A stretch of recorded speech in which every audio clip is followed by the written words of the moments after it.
Ka hui ngā rōpū pāpāho Māori ki te māngai pāho, whai muri ho i te whāngai hia o te māngai pāho ki te 14 miliona tāra i te tahua pūtea a te kāwanatanga mo tēnei tau. Ko te pakeketanga toharite o te iwi Māori i tēnei wānei ko te 24 ngā tau, hioi hei tā te pūrongo a te rina kōwhai, aha kua tērā, kei te hia te māngai pāho ki te whakapau i taua pūtea ki ngā hōtaka mā ngā rangatahi.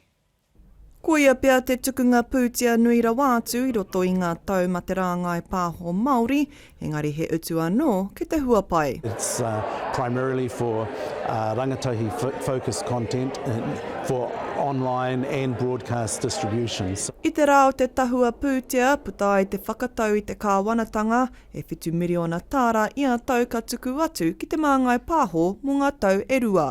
He oi hei tā te manatū, ka toia i rātau ngā pūtea mai i te tāpui tahua, hei whakawhanake i ngā hōtaka mā ngā rangatahi.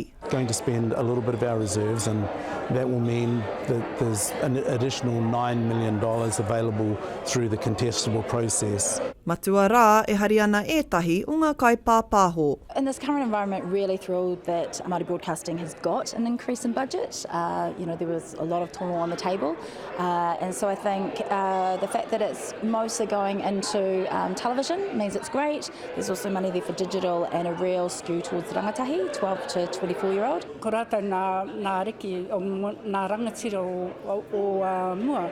Engari, kāre mata e kite, kei hea te pāpāho pai ki te hopu i ngā taiohi, nā te mea, kei te tiro haere i ngā mea katoa i runa i te roro hikoi. E ai ki ngā tauranga i Aotearoa nei e tino aro atu ana te hunga Māori ki ngā pai pāho o te wā, kei mua kē te Māori i era atu mā tā waka. Hei tā pā, ma te mahi tahi, e rata mai te hunga rangatahi ki te reo Māori. What we've agreed is that we're going to work with Te Taura Whiri and Māori Television on all three of those initiatives so that we get collaboration across the sector, but we also maximise the benefits that might come out, and we all learn lessons together about how we can do better. Hei te marama o here turi kōka, karangati ai a ngā tono hanga hōtaka ma te hunga rangatahi e te māngai pāho. Te rina kōwhai, te karere.